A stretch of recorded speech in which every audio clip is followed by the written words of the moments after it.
हाँ जी बेटा, next topic आप करते पे सीगे चैप्टर नंबर 4 ਦੇ ਵਿੱਚ ਨੈਕਸਟ ਟੌਪਿਕ ਆ ਗਿਆ ਜੀ ਪੈਰਾਲੰਪਿਕ ਮੂਵਮੈਂਟ।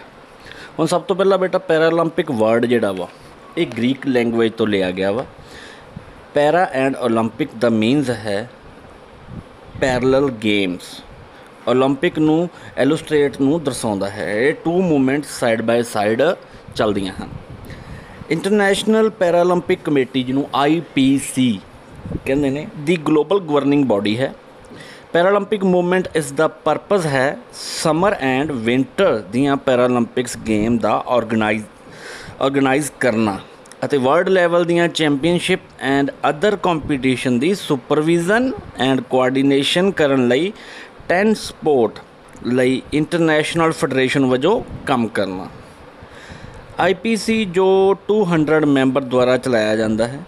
ਪੈਰਾ ਐਥਲੀਟ ਨੂੰ ਸਪੋਰਟਸ ਦੀ ਐਕਸੀਲੈਂਸ ਪ੍ਰਾਪਤ ਕਰਨ ਅਤੇ ਵਰਲਡ ਨੂੰ ਇੰਸਪਾਇਰ ਐਂਡ ਐਕਸਾਈਟ ਕਰਨ ਦੇ ਯੋਗ ਬਣਾਉਂਦਾ ਹੈ। ਉਸ ਤੋਂ ਬਾਅਦ ਨੈਕਸਟ ਆ ਜਾਣਾ ਬੇਟਾ ਜੀ ਦ ਪੈਰਾਲੰਪਿਕਸ ਗੇਮ। ਪੈਰਾਲੰਪਿਕਸ ਗੇਮ ਇੱਕ major international multi sports event ਹੈ। ਹੁਣ ਬੇਟਾ ਜਿੰਨੇ ਵੀ ਓਲੰਪਿਕਸ ਆ ਇਹ ਮਲਟੀ ਸਪੋਰਟਸ ਈਵੈਂਟ ਆ। ਇਹਦੇ ਵਿੱਚ ਐਥਲੈਟਿਕ ਆ ਕਿਉਂਕਿ ਇਹਦੇ ਵਿੱਚ ਬਹੁਤ ਸਾਰੇ ਈਵੈਂਟ ਹੁੰਦੇ ਆ। ਠੀਕ ਹੈ ਬੇਟਾ, ਜਿਸ ਵਿੱਚ ਐਥਲੀਟਸ ਫਿਜ਼ੀਕਲ ਡਿਸੇਬਿਲਿਟੀ ਦੀ ਇੱਕ ਰੇਂਜ ਵਿੱਚ ਸ਼ਾਮਲ ਹੁੰਦੇ ਹਨ, ਜਿਸ ਵਿੱਚ impair muscle power, impair passive range ਵਿੱਚ ਸ਼ਾਮਿਲ ਹੈ movement, limb deficiency, leg length differences, short structure, hypertonia, ataxia, athetosis, vision impairment and intellectual impairment. ਇਹ ਸਾਰਾ ਕੁਛ ਇਹਦੇ ਵਿੱਚ ਬੇਟਾ ਸ਼ਾਮਿਲ ਆ। ਹੁਣ ਬੇਟਾ ਆਪਣਾ ਨੈਕਸਟ ਜਿਹੜਾ ਆਪਣਾ ਟੌਪਿਕ ਆ ਗਿਆ ਜੀ ਓਪਨਿੰਗ ਸੈਰੇਮਨੀ। ਹੁਣ ਜਦੋਂ ਵੀ ਕੋਈ ਬੇਟਾ ਟੂਰਨਾਮੈਂਟ ਹੁੰਦਾ ਵਾ ਉਹਦੇ ਵਿੱਚ ਓਪਨਿੰਗ ਸੈਰੇਮਨੀ ਹੁੰਦੀ ਆ। ਓਪਨਿੰਗ ਸੈਰੇਮਨੀ ਦੇ ਵਿੱਚ ਕੀ ਹੁੰਦਾ ਵਾ, ਬੇਸਿਕਲੀ ਜਿੰਨੀਆਂ ਵੀ ਟੀਮਾਂ ਸਾਰੀਆਂ ਦੇ ਪਲੇਅਰ ਇਕੱਠੇ ਹੁੰਦੇ ਨੇ, ਐਥਲੀਟ ਇਕੱਠੇ ਹੁੰਦੇ ਨੇ, ਉਹ ਆਪਣੀਆਂ ਐਥਲੀਟਸ ਆਪਣੀ ਕੰਟਰੀ ਦੇ ਹਿਸਾਬ ਨਾਲ ਲੇਨ ਬਣਾਉਂਦੇ ਨੇ। ਲੇਨ ਦੇ ਵਿੱਚ ਕੀ ਆ ਮਾਰਚ ਪਾਸ ਕੀਤਾ ਜਾਂਦਾ ਵਾ। ਠੀਕ ਹੈ, ਇੱਕ ਅੱਗੇ ਲੱਗਾ ਹੁੰਦਾ ਜਿਹਦੇ ਕੋਲ ਫਲੈਗ ਹੁੰਦਾ, ਬਾਕੀ ਇਹਦੇ ਪਿੱਛੇ ਹੁੰਦੇ ਆ। ਉਸ ਤੋਂ ਬਾਅਦ ਓਪਨਿੰਗ ਸੈਰਾਮਨੀ ਦੇ ਵਿੱਚ ਓਥ ਵਗੈਰਾ ਲਈ ਜਾਂਦੀ ਆ। ਹੁਣ ਇਹਦੇ ਵਿੱਚ ਕੀ ਆ ਓਪਨਿੰਗ ਸੈਰਾਮਨੀ ਦੇ ਵਿੱਚ ਜਿਵੇਂ ਕਿ ਪੈਰਾਲੰਪਿਕ ਚਾਰਟਰ ਦੁਆਰਾ ਮੈਂਡੇਟਡ ਕੀਤਾ ਹੈ various elements Paralympics game opening ceremony ਨੂੰ ਫਰੇਮ। ਇਹਨਾਂ ਵਿੱਚੋਂ ਬਹੁਤ ਸਾਰੇ ਰਸਮ 1920 ਸਮਰ ਓਲੰਪਿਕਸ ਵਿੱਚ ਐਸਟੈਬਲਿਸ਼ ਕੀਤੇ ਗਏ। ਮਤਲਬ ਕਿ ਓਪਨਿੰਗ ਸੈਰੇਮਨੀ ਬੇਸਿਕਲੀ ਜਿਹੜੀ ਆ ਉਹ ਸਮਰ ਓਲੰਪਿਕਸ 'ਚ ਆਈ ਸੀਗੀ 1920 ਦੇ ਵਿੱਚ।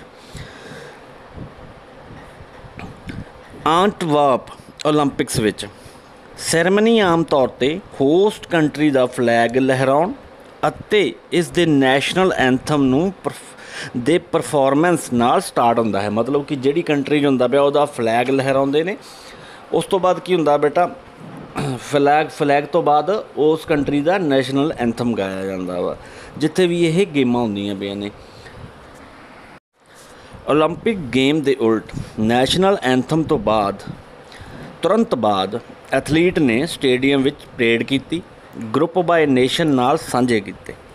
1988 ਦੇ ਸਮਰ ਪੈਰਾਲੰਪਿਕਸ ਦੇ ਬਾਅਦ ਤੋਂ ਹੋਸਟ ਕੰਟਰੀ ਦੇ ਅਨੁਸਾਰ ਲੈਂਗੁਏਜ ਅਨੁਸਾਰ ਸਟੇਡੀਅਮ ਵਿੱਚ ਐਂਟਰ ਹੁੰਦੇ ਹਨ। ਆਪਣੀ ਲੈਂਗੁਏਜ ਆਪਣੇ ਕੰਟਰੀ ਦੀਆਂ ਨਾਮ ਵਗੈਰਾ ਲਿਖੇ ਹੁੰਦੇ ਆ, ਉਹਦੇ ਹਿਸਾਬ ਨਾਲ ਐਂਟਰ ਹੁੰਦੇ ਆ। ਹਾਲਾਂਕਿ ਜਿਹੜੀ ਹੋਸਟ ਕੰਟਰੀ ਆ ਉਹ ਮਾਰਚ ਪਾਸਟ ਦੇ ਵਿੱਚ ਬਿਲਕੁਲ ਲਾਸਟ 'ਤੇ ਹੁੰਦੀ ਆ, ਲਾਸਟ 'ਤੇ ਸ਼ਾਮਲ ਹੁੰਦੇ ਆ। 1988 ਦੇ ਸਮਰ ਪੈਰਾਲੰਪਿਕਸ ਤੋਂ ਬਾਅਦ host nation music, singing, dance ਕਰਨ ਅਤੇ ਇਸ ਦੇ ਥੀਏਟਰ ਵਿੱਚ ਕਲਚਰਲ ਪ੍ਰੋਗਰਾਮ ਪ੍ਰੈਜ਼ੈਂਟ ਕੀਤੇ ਜਾਂਦੇ ਹਨ। ਉਸ ਤੋਂ ਬਾਅਦ ਸਪੀਚਿਸ ਹੁੰਦੀਆਂ ਨੇ। ਇਹ ਓਪਨਿੰਗ ਸੈਰੇਮਨੀ ਹੈ ਬੇਟਾ, ਸਪੀਚਿਸ ਹੁੰਦੀਆਂ ਨੇ। ਫਾਈਨਲੀ ਗੇਮਸ ਦੀ ਓਪਨਿੰਗ ਕਰਨਾ ਬਾਅਦ 'ਚ ਸਟਾਰਟ ਹੁੰਦੀਆਂ ਨੇ। ਇਸ ਤੋਂ ਪਹਿਲਾਂ ਫਾਈਨਲੀ ਪੈਰਾਲੰਪਿਕਸ ਟਾਰਚ ਸਟੇਡੀਅਮ ਵਿੱਚ ਲਿਆਂਦੀ ਜਾਂਦੀ ਹੈ। ਟਾਰਚ ਸਟੇਡੀਅਮ ਵਿੱਚ ਆਉਣ ਤੋਂ ਬਾਅਦ ਜਿਹੜਾ ਕਾਰਡੀਅਨ ਹੁੰਦਾ ਵਾ, ਜਿਹਦੀ ਫਲੇਮ ਬਹੁਤ ਵੱਡਾ ਇੱਕ ਤਰ੍ਹਾਂ ਦਾ ਮਸ਼ਾਲ ਬਣੀ ਹੁੰਦੀ ਹੈ ਜਿਹਨੂੰ ਆਪਾਂ ਜਲਾਉਣਾ ਹੁੰਦਾ ਵਾ, ਉੱਥੋਂ ਤੱਕ ਲਿਜਾਇਆ ਜਾਂਦਾ ਹੈ। ਫਾਈਨਲ ਟਾਰਚ ਕੈਰੀਅਰ ਜਦੋਂ ਤੱਕ ਉੱਥੇ ਨਹੀਂ ਪਹੁੰਚਦਾ ਉਦੋਂ ਤੱਕ ਚੱਲਦਾ ਰਹਿੰਦਾ ਹੈ। ਅਕਸਰ ਹੋਸਟ ਨੇਸ਼ਨ ਦਾ ਇੱਕ ਪੈਰਾਲੰਪਿਕ ਐਥਲੀਟ ਜਿਹੜਾ ਸਟੇਡੀਅਮ ਦੇ ਕਾਰਡੀਅਨ ਵਿੱਚ ਪੈਰਾਲੰਪਿਕ ਦੀ ਫਲੇਮ ਨੂੰ ਜਗਾਉਂਦਾ ਹੈ ਬਾਅਦ 'ਚ। ਫਿਰ ਬੇਟਾ ਆ ਗਿਆ ਜੀ ਹੁਣ ਕਲੋਜ਼ਿੰਗ ਸੈਰਮਨੀ। ਪੈਰਾਲੰਪਿਕਸ ਗੇਮ ਦਾ ਕਲੋਜ਼ਿੰਗ ਸੈਰਮਨੀ ਸਾਰੇ ਸਪੋਰਟਿੰਗ ਇਵੈਂਟ ਦੇ ਸਮਾਪਤ ਹੋਣ ਤੋਂ ਬਾਅਦ ਹੁੰਦੀ ਹੈ। ਇਸ ਤੋਂ ਬਾਅਦ ਐਥਲੀਟ ਇਕੱਠੇ ਐਂਟਰ ਹੁੰਦੇ ਹਨ। ਬਿਨਾਂ ਕਿਸੇ ਨੈਸ਼ਨਲ ਡਿਸਕ੍ਰਿਮੀਨੇਸ਼ਨ ਦੇ ਪੈਰਾਲੰਪਿਕ ਫਲੈਗ ਲਹਿਰਾਇਆ ਜਾਂਦਾ ਹੈ। 1988 ਵਿੰਟਰ ਪੈਰਾਲੰਪਿਕਸ ਤੋਂ ਕੁਝ ਐਕਸੈਪਸ਼ਨਲ ਦੇ ਨਾਲ ਨੈਸ਼ਨਲ ਫਲੈਗ ਅਗਲੀਆਂ ਸਮਰ ਔਰ ਵਿੰਟਰ ਪੈਰਾਲੰਪਿਕਸ ਗੇਮ ਵਿੱਚ ਹੋਸਟਿੰਗ ਕਰਨ ਵਾਲੀ ਕੰਟਰੀ ਵਿੱਚ ਲਹਿਰਾਇਆ ਜਾਂਦਾ ਸੀ। ਜਦੋਂ ਕਿ ਨੈਸ਼ਨਲ ਐਂਥਮ ਗਾਇਆ ਜਾਂਦਾ ਹੈ, ਬਾਅਦ ਵਿੱਚ ਨੈਸ਼ਨਲ ਐਂਥਮ ਹੁੰਦਾ ਹੈ। ਗੇਮਸ ਅਫੀਸ਼ੀਅਲੀ ਤੌਰ 'ਤੇ ਕਲੋਜ਼ਡ ਕੀਤੀਆਂ ਜਾਂਦੀਆਂ ਹਨ। ਇਸ ਵਿੱਚ ਨੈਕਸਟ ਹੋਸਟ ਨੇਸ਼ਨ ਆਪਣੇ ਆਪ ਨੂੰ ਆਪਣੇ ਕਲਚਰ, ਡਾਂਸ, ਥੀਏਟਰ ਦੇ ਰਿਪਰਜੈਂਟ ਦੀਆਂ ਪਰਫੋਰਮੈਂਸ ਹੁੰਦੀਆਂ ਹਨ। ਹੁਣ ਜਿਹੜੇ ਨੂੰ ਕੰਟਰੀ ਨੂੰ ਨੈਕਸਟ ਇਹ ਮਿਲਣਾ ਵਾ ਪੈਰਾਲੰਪਿਕਸ ਮਿਲਣੀ ਆ, ਫਿਰ ਉਹ ਲਾਸਟ 'ਤੇ ਪਰਫੋਰਮ ਕਰਦੇ ਆ। ਉਸ ਤੋਂ ਬਾਅਦ ਬੇਟਾ ਜੀ ਨੈਕਸਟ ਆ ਜਾਣਾ ਜੀ ਕੈਟਾਗਰੀਜ਼। ਪੈਰਾ ਸਪੋਰਟ ਦੇ ਆਰਗੇਨਾਈਜ਼ਰ ਦੇ ਸਾਹਮਣੇ ਇੱਕ ਮੇਜਰ ਚੈਲੰਜ ਇਹ ਹੈ ਕਿ ਕੰਪੀਟੀਸ਼ਨ ਵਨ ਸਾਈਡਡ ਐਂਡ ਪ੍ਰੀਡਿਕਟੇਬਲ ਬਣ ਸਕਦਾ ਹੈ, ਜਿਸ ਵਿੱਚ ਘੱਟੋ ਘੱਟ ਇੰਪੇਅਰਡ ਐਥਲੀਟ ਹਮੇਸ਼ਾ ਵਿਨ ਕਰੇਗਾ।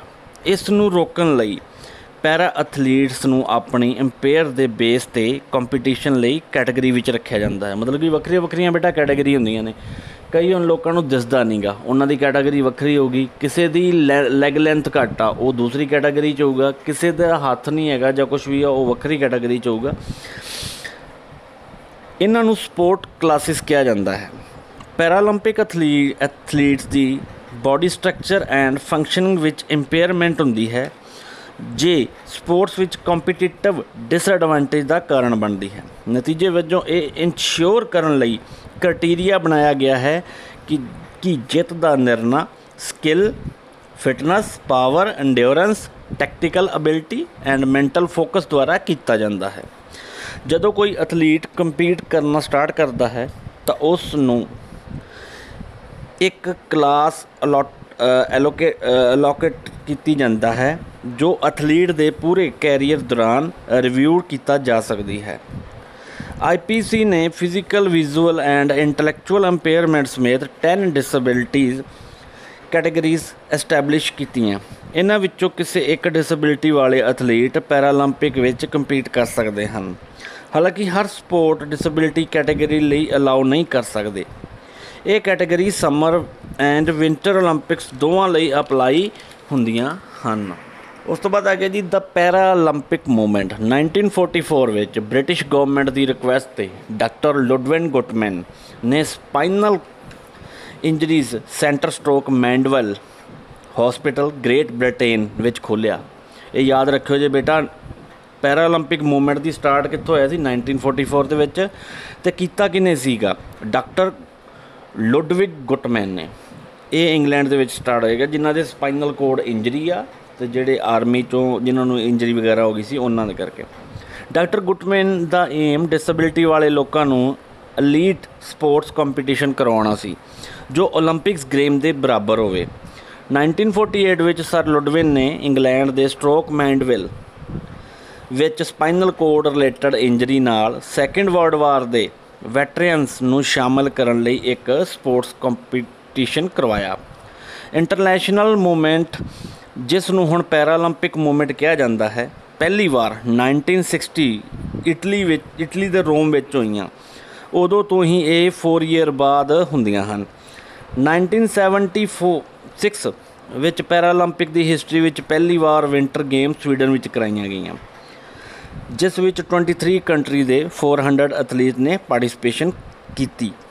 World federation of ex serviceman ਦੀ ਸਰਪ੍ਰਸਤੀ ਹੇਠ 1960 ਵਿੱਚ ਡਿਸੇਬਲ ਵਿਅਕਤੀਆਂ ਲਈ ਸਪੋਰਟਸ ਪ੍ਰੋਬਲਮਸ ਦਾ ਅਧਿਐਨ ਕਰਨ ਲਈ ਸਪੋਰਟਸ ਫॉर द डिसेबिलिटी ਦਾ ਇੱਕ ਇੰਟਰਨੈਸ਼ਨਲ ਵਰਕਿੰਗ ਗਰੁੱਪ ਸਥਾਪਿਤ ਕੀਤਾ ਗਿਆ ਸੀ।